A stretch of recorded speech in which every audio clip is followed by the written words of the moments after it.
You're listening to the CyberWire Network, powered by N2K.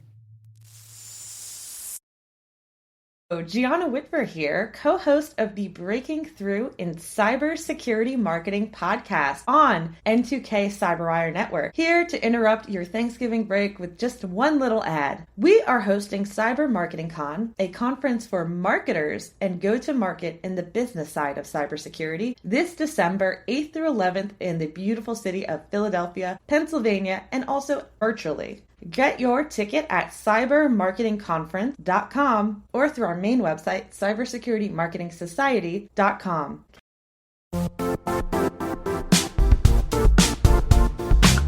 Hey everybody, Dave here. I want to talk about our sponsor, LegalZoom. You know, I started my first business back in the early 90s, and what I would have done to have been able to have the services of an organization like LegalZoom back then. Just getting all of those business ducks in a row, all of that technical stuff, the legal stuff, the registrations of the business, the taxes, all of those things that you need to go through when you're starting a business, the hard stuff, the stuff that sucks up your time when you just want to get that business launched and out there. Well, LegalZoom has everything you need to launch, run, and protect your business all in one place. And they save you from wasting hours making sense of all that legal stuff. Launch, run, and protect your business to make it official today at LegalZoom.com. You can use promo code CYBER10 to get 10% off any LegalZoom business information product, excluding subscriptions and renewals. That expires at the end of this year. Get everything you need from setup to success at LegalZoom.com and use promo code CYBER10. That's LegalZoom.com and promo code CYBER10. LegalZoom provides access to independent attorneys and self-service tools. LegalZoom is not a law firm and does not provide legal advice except where authorized through its subsidiary law firm, LZ Legal Services, LLC.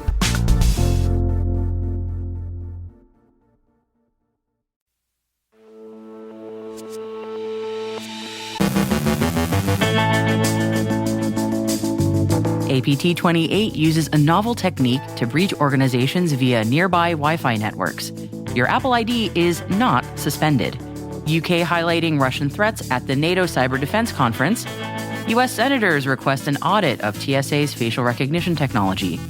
Supply chain software company sustains ransomware attack. Critical QNAP vulnerability could allow remote code execution. Outdated Avast Anti-Rootkit driver exploited. No more internet rabbit holes for China.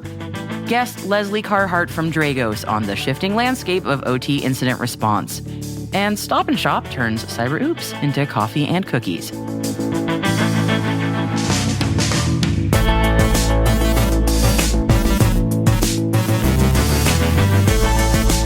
Today is November 25th, 2024.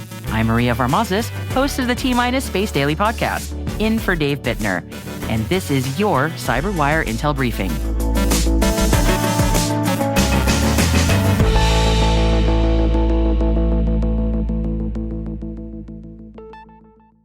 In early 2022, cybersecurity firm Velexity uncovered a sophisticated cyber espionage operation by the Russian group APT28, also known as Fancy Bear. And this operation, termed the Nearest Neighbor attack, involved the group compromising multiple organizations in close physical proximity to their primary target, referred to as Organization A. After obtaining valid credentials through password spraying attacks, the attackers faced multi-factor authentication barriers on Organization A's public-facing services. So, to circumvent this, they infiltrated a neighboring entity, Organization B, and exploited a dual-homed system connected via Ethernet and Wi-Fi. By leveraging the system's Wi-Fi adapter, they accessed Organization A's enterprise Wi-Fi network, effectively bridging the gap without physical presence. Further investigation revealed that the attackers had also compromised a third nearby organization, Organization C, using similar tactics. And this method allowed APT28 to infiltrate their target's network remotely, highlighting the need for robust Wi-Fi security measures and vigilance against such innovative attack vectors. As Black Friday approaches, scammers are out there looking for every angle to get into your wallet. A recent phishing scam is targeting Apple users with emails falsely claiming that their Apple ID has been suspended. This attack is highly believable, and in a time when consumers are out there feeling that time is short to get their best deal and may be tricked into action. These deceptive messages aim to deceive recipients into providing personal information or clicking malicious links. Apple warns that users need to protect themselves and be cautious of unsolicited emails, especially those requesting sensitive data or urging immediate action. Always verify the authenticity of such communications by contacting Apple directly through official channels. On November 25, 2024, UK Cabinet Office Minister Pat McFadden addressed the NATO Cyber Defence Conference in London, highlighting the escalating cyber threats posed by Russia. He emphasized that Russian cybercriminals are increasingly targeting nations supporting Ukraine, utilizing advanced technologies like artificial intelligence to enhance their attacks. To counter these threats, McFadden announced the establishment of the Laboratory for AI Security Research, backed by an initial £8.22 million investment. This initiative aims to develop sophisticated cyber defense tools and to promote intelligence sharing amongst NATO allies. McFadden underscored the necessity for NATO and its members to remain vigilant and proactive in the evolving AI arms race, ensuring robust defenses against potential cyber attacks on critical infrastructure. A bipartisan group of U.S. senators last week sent a letter to the Department of Homeland Security's Inspector General requesting an audit of the Transportation Security Administration's, or TSA's, use of facial recognition technology, according to the record. The letter stated, this technology will soon be at use in hundreds of major and mid-sized airports without an independent evaluation of the technology's precision or an audit of whether there are sufficient safeguards in place to protect passenger privacy. TSA has not provided Congress with evidence that facial recognition technology is necessary to catch fraudulent documents, decrease wait times at security checkpoints, or stop terrorists from boarding airplanes. The senators added that this program could become one of the largest federal surveillance databases overnight without authorization from Congress. The letter asks DHS Inspector General Joseph Kafari, quote, to thoroughly evaluate TSA's facial recognition program and report your findings to Congress before it becomes the default form of passenger verification at security checkpoints. US-based supply chain management software company Blue Yonder sustained a ransomware attack last week, disrupting its services to several grocery store chains in the United States and United Kingdom. Morrisons and Sainsbury's supermarkets in the UK have both confirmed outages related to the incident, and this incident led to challenges in the flow of goods to stores. Blue Yonder's Azure public cloud services remained unaffected. The company is collaborating with external cybersecurity experts to investigate and recover from the attack, implementing defensive and forensic protocols to safeguard its systems. As of November 24th, Blue Yonder reported continued progress in restoration efforts, but has not provided a definitive timeline for full recovery. A critical vulnerability has been identified in QNAP's network-attached storage, or NAS devices, potentially allowing attackers to execute remote code. This flaw, designated as CVE 2024-27130, stems from a stack buffer overflow in the no support ACL function within the share.cgi script. Exploitation requires the attacker to obtain a valid SSID parameter, typically generated when a NAS user shares a file. QNAP has addressed this issue in QTS 5.1.7.2770, build 2024-0520 and later, and QUTS Hero H5.1.7.2770, build 2024-520 and later. Users are strongly advised to update their systems promptly to mitigate potential risks. Recent cybersecurity investigations have uncovered a malicious campaign exploiting a legitimate but outdated Avast Anti-Rootkit driver to disable security defenses on targeted systems. This technique, known as Bring Your Own Vulnerable Driver, or BYOVD, involves attackers deploying the legitimate ASW-RPOT.sys driver, which contains known vulnerabilities, to gain kernel-level access. Once installed, the driver allows the malware to terminate processes and disable security products, effectively evading detection. This method has been observed in various malware campaigns, including those involving the Avast Locker ransomware, highlighting the persistent threat posed by the exploitation of vulnerable drivers. China's Cyberspace Administration, or CAC, has initiated a campaign to regulate internet algorithms, aiming to curb practices that create, and I quote, information cocoons, or echo chambers that limit diverse content exposure. The CAC mandates that tech companies prevent the dissemination of homogeneous content and enhance transparency in content ranking algorithms. Additionally, the use of algorithms for discriminatory pricing in e-commerce is prohibited, requiring platforms to avoid price differentiation based on user demographics. Companies have until the end of the year to comply, with assessments beginning in January.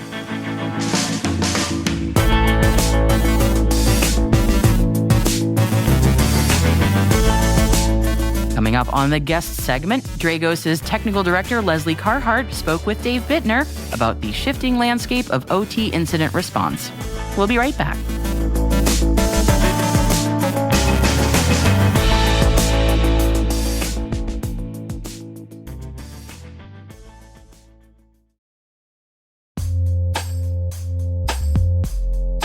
And now, a word from our sponsor, KnowBe4. It's all connected, and we're not talking conspiracy theories. When it comes to InfoSec tools, effective integrations can make or break your security stack. The same should be true for security awareness training. KnowBe4, provider of the world's largest library of security awareness training, provides a way to integrate your existing security stack tools to help you strengthen your organization's security culture. KnowBe4's Security Coach uses standard APIs to quickly and easily integrate with your existing security products from vendors like Microsoft, CrowdStrike, and Cisco, 35 vendor integrations and counting. Security Coach analyzes your security stack alerts to identify events related to any risky security behavior from your users. Use this information to set up real-time coaching campaigns targeting risky users based on those events from your network, endpoint, identity, or web security vendors. Then coach your users at the moment the risky behavior occurs, with contextual security tips delivered via Microsoft Teams, Slack, or email. Learn more at knowbe4.com/securitycoach. That's knowbe4.com/securitycoach. And we thank KnowBe4 for sponsoring our show.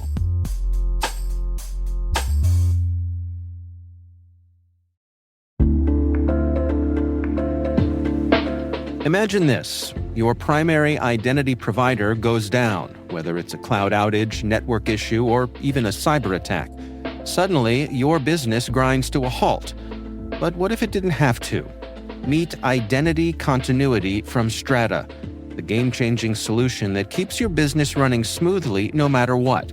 Whether your cloud IDP crashes or your on-prem system faces a hiccup, Identity Continuity seamlessly shifts authentication to a secondary or even tertiary IDP, automatically and without disruption.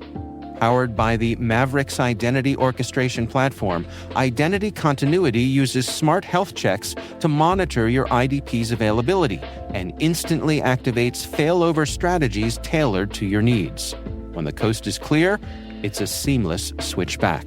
No more downtime, no lost revenue, no frustrated customers. Just continuous, secure access to your critical applications every single time. Protect your business from the high costs of IDP outages. With Identity Continuity from Strata, downtime is a thing of the past. Visit strata.io/cyberwire to learn how Strata's Identity Continuity can provide seamless enhanced capabilities to your existing identity fabric and receive a free set of AirPods Pro.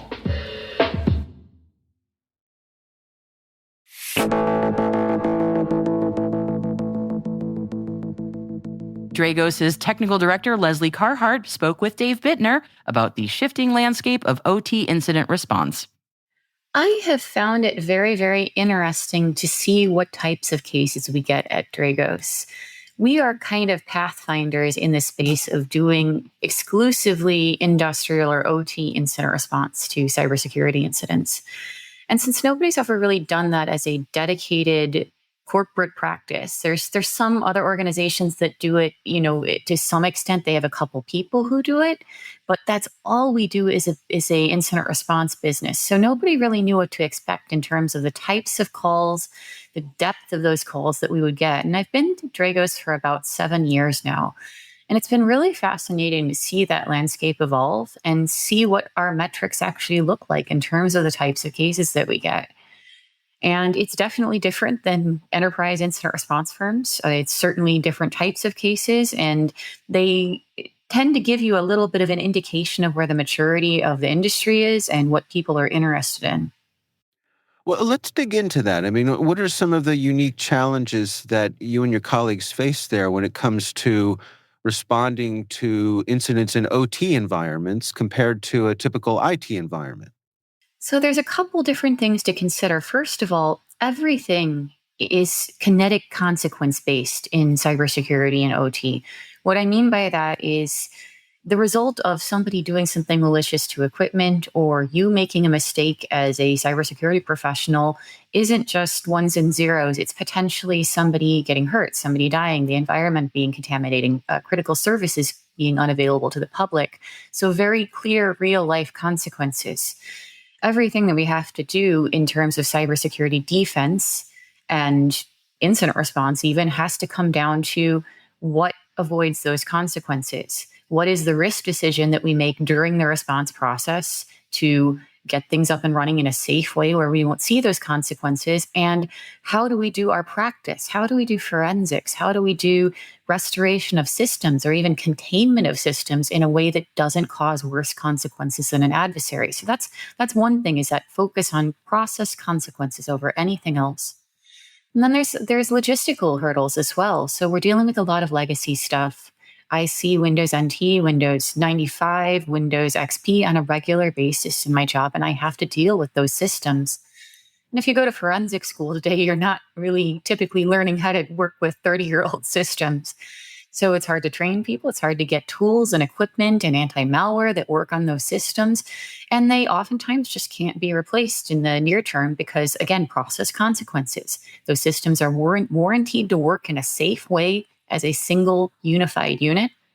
And if you start replacing parts, upgrading operating systems, you can again cause that catastrophic consequence. So oftentimes we have to work around those legacy systems and figure out ways to do forensics safely on them. And finally, there's just different people and logistics involved in getting to these facilities. We're talking about sometimes very remote industrial facilities, things that aren't easy to access, places where there are safety considerations. You need specialized safety training, equipment to get onto them or to visit those facilities and work in them. And that makes it a very, very different challenge. But back to the tooling, another thing to expect if you're getting into this space is that we don't have a suite of modern security tools in a lot of cases. If you're doing enterprise incident response, you have all these logistical things you have to think about in a normal business, but nowhere near the level of the safety considerations and process considerations you've got in the operational environments. But also on top of that, you've got a technology suite of modern security tools in most enterprise environments. You're talking about Windows 10, Windows 11, modern server versions, modern versions of Linux. And you have things like EDR, XDR, next generation firewalls, which are great. I love them, but we see very few of them in those legacy sensitive environments. So again, we have to do cybersecurity with much more jury-rigged and creative tools to deal with not having modern security tooling, but yet dealing with modern adversaries. Well, how do you monitor those boundaries between the IT and OT systems? I'm thinking especially as things continue to get more complex. And they're getting more connected. So we're seeing convergence of technologies. So there's a lot more Cisco and Windows and Linux in those environments than there used to be because it's cheap and it's easy to replace. It's easy to support. And so you've got that to deal with. And then, the connectivity of these environments has changed over time. So we've seen more connections for remote access, more connections for telemetry, and just integration of devices for efficiency. So a lot of things that used to be connected to a few things via, say, serial connections are now connected to vast process network SCADA systems using Ethernet. So you've got these very sensitive, very critical industrial protocols, and they're traversing modern networking equipment. And sometimes they're connected to the internet. Sometimes they're connected to remote access services now. Sometimes they're connected through a DMZ into the enterprise network. They're very, very rarely air-gapped. That's something I see maybe a couple times a year in real practical effect. So controlling, I often use the analogy of a M&M for these networks. I'd like to see them be a crispy candy outside around that gooey candy center. The devices inside most of these industrial networks are insecure and vulnerable by design. I see a lot of talk about, PLCs being vulnerable. Yeah, they're simple computers. They're going to be relatively vulnerable. There's practically no encryption in industrial protocols for a reason. It has to be efficient and reliable. So inside that industrial equipment network, yeah, things are pretty vulnerable. What you try to do is you try to monitor it well, and you try to isolate and architect security measures around those segments of the network so that you can control ingress and egress. That's really, really important. As we see more vendors and third parties and even organizations themselves putting in internet connections, cloud connections, remote access, sometimes multiple forms of remote access, it becomes very hard to restrict that boundary. And that's where we see a lot of intrusions coming from. How do you evaluate the current maturity level of folks within the industrial sectors? Are there specific verticals that are either leading or lagging when it comes to OT cybersecurity? Yes, absolutely. It depends a lot directly to funding and legislation, regulation, and resources available to those verticals. It's quite clear in most cases overall. Industries like oil and gas have a lot of money, and they can spend a lot of money. They're motivated to by financial reasons. They can spend a lot of money on large cybersecurity programs and a lot of new technology and updating their systems. But if you look at industries like manufacturing, where there's a very small margin to make profit, you cannot spend that kind of money on your cybersecurity program, and you don't necessarily have the regulatory or legislative motivation to do so as well. And then you look at things like small municipal utilities. When you talk about your local water or sewage utility, usually there's maybe like one or two IT people, much less any cybersecurity staff. And those people are responsible for securing that entire utility on whatever budget their local municipality chooses to give them. So there's vast discrepancies between the in various countries. That varies, of course, by what's public and private. But for the most part, there's vast discrepancies between different organization sizes and different organization verticals. When we're talking about business continuity and risk management, do you have any words of wisdom in terms of like what are some of the most effective steps that OT-focused companies can take to prepare themselves for cyber incidents? Yeah, so to prevent and deal with the cybersecurity threats overall, there is a white paper that was released through SANS called the Critical Controls for Industrial Cybersecurity, the 5 Critical Controls for Industrial Cybersecurity. And I recommend that anybody who's working in that space go download that paper. It's not marketing, it's not sales. It's very, very practical advice. And it breaks things down into things like building strong architecture. Like I talked about that crispy candy outside with the gooey candy center. And they also talk about monitoring your environment. I will never get calls until something is catastrophically broken, unless there's some monitoring in place, unless somebody's actually doing some type of threat detection. Things have gone pretty far if I get a call and organizations didn't have a way to detect any threats. They also talk about remote access. And remote access is a pivotal piece to these modern networks. In a lot of networks, I find 8, 9 different remote access methods into them when they think they have one. And that's a really big deal. That's a really hard problem to get a handle on. They talk about vulnerability management. And well, I mentioned that a lot of industrial devices are vulnerable by design. It's important to know where those vulnerabilities exist so you can build controls and monitoring around them. But more relevantly, you really need to be on top of that crispy candy outside. You need to understand the security or lack of security of your perimeter devices. If those are vulnerable and somebody gets in because there's a new exploit out there and you haven't patched in time, there's not going to be many defensive measures inside the industrial network. You really have to protect that outside of your network. So The final thing that they talk about, though, is incident response planning and preparation. You should have some kind of incident response plan for your industrial networks, your industrial segments of your business, for cybersecurity incidents. And I know a lot of people are like, we're a tiny water utility and we don't have the resources to plan for things. The plan can be, we know who we're going to call for help. And we know that there's an SLA there and they will actually help us. And this is how we'll preserve some evidence for them. It could be like a page like that, and they would be better off than a lot of the organizations I deal with who are, people are in tears. It's catastrophic. Things have already gone very wrong. And they had no way to even get help because they had no plan at all. If you can have a detailed, sophisticated plan and be able to do forensics and monitoring and logistics, that's wonderful. That's fantastic. But you have to have some kind of plan, even a fundamental plan of what you're going to do.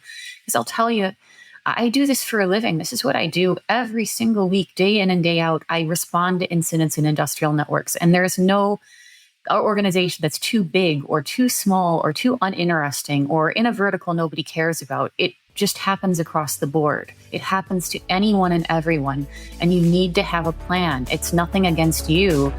You need to commit at least a few hours to thinking about, if you, say, had ransomware in your industrial environment, who would you call, and would they pick up the phone? You can find a link to the blog that Lesley discussed in our show notes.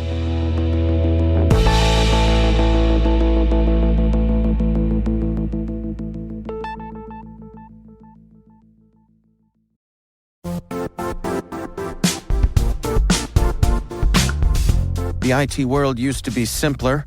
You only had to secure and manage environments that you controlled. Then came new technologies and new ways to work. Now, employees, apps, and networks are everywhere. This means poor visibility, security gaps, and added risk. That's why Cloudflare created the first-ever connectivity cloud. Visit cloudflare.com to protect your business everywhere you do business.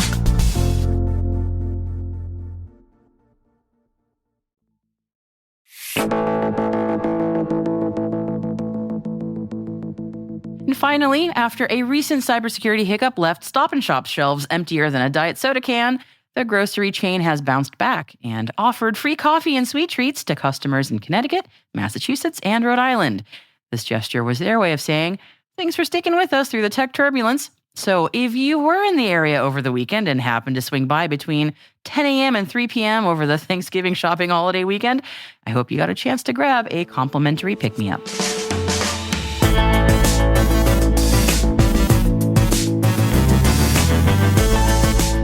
And that's the CyberWire. For links to all of today's stories, check out our daily briefing at thecyberwire.com. We'd love to know what you think of this podcast. Your feedback ensures we deliver the insights that keep you a step ahead in the rapidly changing world of cybersecurity. If you like the show, please share a rating and review in your podcast app. Also, please fill out the survey in the show notes or send an email to cyberwire@n2k.com. We're privileged that N2K CyberWire is part of the daily routine of the most influential leaders and operators in the public and private sector, from the Fortune 500 to many of the world's preeminent intelligence and law enforcement agencies. N2K makes it easy for companies to optimize your biggest investment, your people. We make you smarter about your teams while making your teams smarter. Learn how at n2k.com. This episode was produced by Liz Stokes. Our mixer is Trey Hester, with original music and sound design by Elliot Peltzman. Our executive producer is Jennifer Iben. Our executive editor is Brandon Karp. Simone Petrella is our president. Peter Kilpie is our publisher. And I'm Maria Varmazes, in for Dave Bittner. Thanks for listening. We'll see you tomorrow.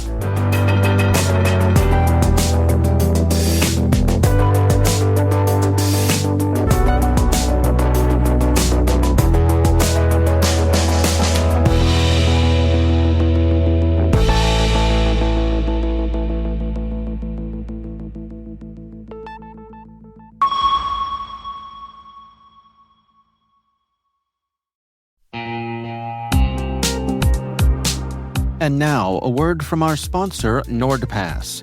NordPass is an advanced password manager from the team behind NordVPN, designed to help keep your business safe from data leaks and cyber threats. It gives your IT professionals control over who has access to your company's data and makes it easy for everyone else on your team to use strong passwords. Right now, you can go to www.nordpass.com/cyberwire for 35% off the NordPass Business Yearly Plan. Don't miss out on that.